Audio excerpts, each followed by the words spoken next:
Hey YouTube, welcome back to Along for the Ride. We are headed to Home Depot. Gotta love it when you're headed to Home Depot. It's always a fun trip to Home Depot. Taking a break from the Sea-Doos because that doesn't seem to be going very well and beyond my knowledge and my capacity. So we're gonna do something today that I think we'll have a little more success with, but we need a little bit of hardware and some tools too, maybe a stapler and some staples. So just a short trip to Home Depot and then we'll be back and we'll show you what we're working on. So why don't you come along for the ride. A little bit of excitement with the flashing lights, and we're coming up to the local Ford dealer on the left hand side here, who hopefully will have my truck soon. Well, we're here at the Home Depot. Let's see if we can find what we need. As always happens when you head to a tool store, is you get distracted and buy more than you need, and then get out of the store and remember you forgot to get what you needed. So I had to run back in, forgot a stapler. We'll need it today for the job we're doing, as we're going to be doing some upholstery work.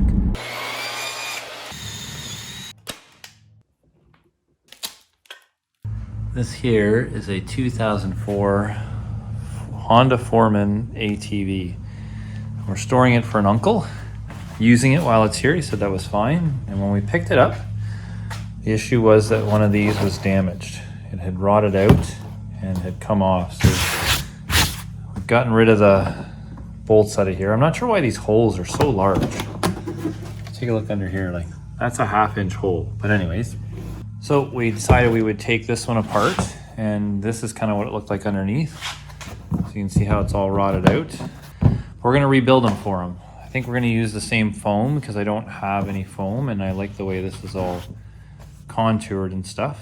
And we'll use the same wrap as well. We got this plywood we're gonna use, and we'll trace out the shape. And then I figure should probably use marine plywood or something, but I've got this roll of Tyvek, this vapor barrier plastic. So I figure what I'll do is I'll wrap the plywood, the underside anyways, in plastic, staple it all up, and then wrap the leather around that and staple that all up. So that's our plan for today. It's a wood project, and so I'm feeling pretty confident about how it's gonna go. A little bit of upholstery work, but it's pretty straightforward. Just wrapping her up and cutting her up. So why don't we get started? First thing we're gonna do is do some measurements, and you can see here the foam kind of wraps around. So we're gonna measure inside where these grooves are, so we can get exactly the height that it should be. So it looks like it's about 11 3/4. Measure it there. We just want to get one done, and then we can use it as a template for the other one. So then at the top here, looks like it's about 6 inches wide. That's not right at the top either. So do a little bit of marking here.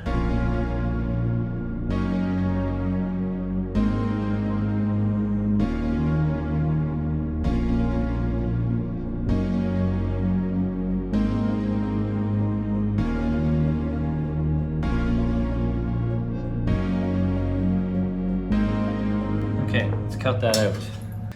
When you're doing angles on a miter saw, you can just set the blade down and roll the blade along. It'll give you a sense of whether or not you are lined up or not.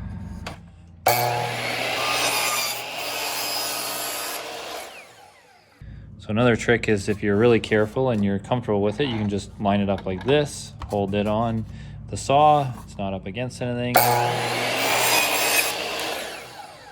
Without doing any sanding or anything. Let's see, might be a little thicker than the last piece, but I think that's going to work well. So we'll mark another one of those out. And it doesn't matter if we do a left or a right because plywood is flippable, but I'm going to make it consistent, so I'm going to flip this piece now and trace it. So our next step is we got to locate the holes for these. There's that piece there. Set it there. And see if this Duct Tape will hold it down, just so I can mark it in place. We lift this up so I can stay. Yeah, that's not gonna go anywhere. Perfect. So now I'll just take the pencil, mark off these massive holes. And these holes are gonna be okay because I've got these big fender washers here, which will fit in there and pretty much keep the screw from going through.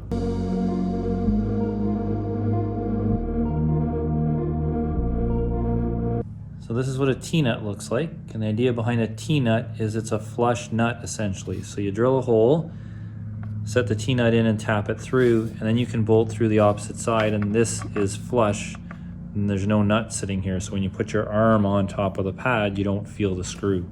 You need a drill bit just large enough for the center shaft of this T-nut to go through.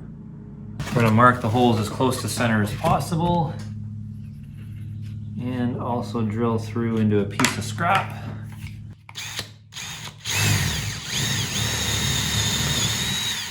Like that, we'll check it.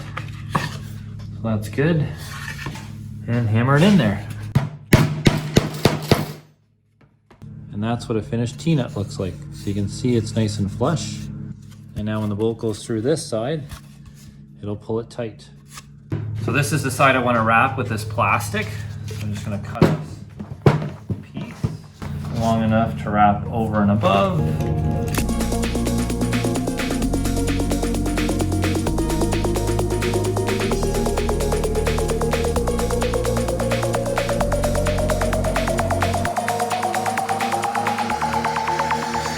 This is the new stapler I bought. I have to say I got a little carried away with the DeWalt. They had the Arrow ones, the plain silver ones, but this one wasn't any more expensive and it just matches all my other DeWalt tools, so I picked it up instead. Picked up some 1/4-inch staples. We didn't have any. We'll start with the straight side first. Oh-ho! Pretty slick.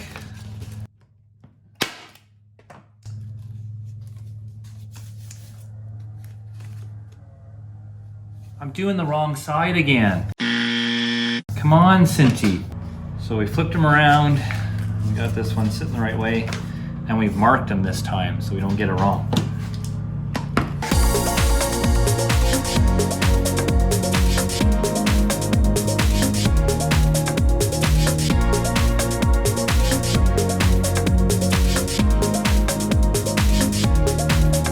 Concern with this is going to make it slippery against that plastic, and I'm hoping these bolts are going to pull tight enough to kind of hold it in place. So we'll see once we get it on there, tighten it down. In my opinion, you can never do too many dry fits. Always helps to make sure things are fitting before you get too far. So this is the idea here. Big fender washer and bolt.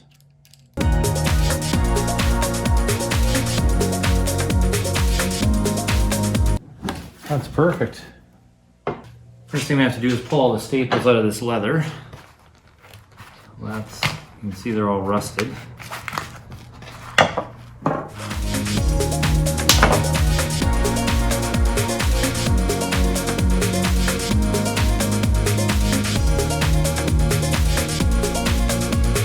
Here's our 3 pieces. Material. Foam has to go in there, and this has to sit on top and inside the foam. Try and get that edge to wrap around. I think we're going to try and put a few staples in here and start with that and see what happens.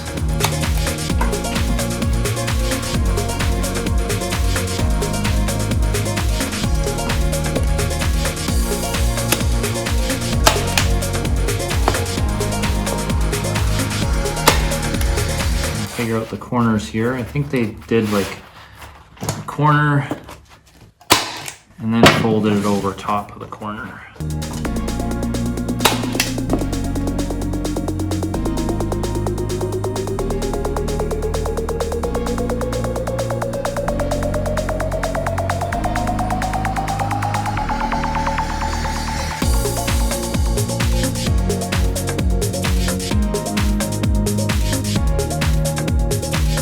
There.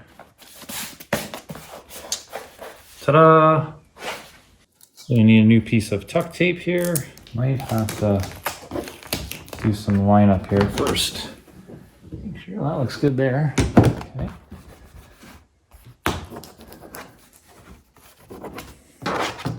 I think just doing this with a screwdriver is a good idea, because then I over tighten it too much and strip it.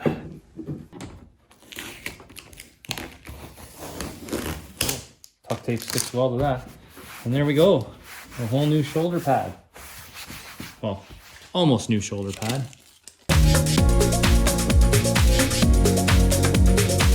Second one always goes a little quicker than the first. That's for sure.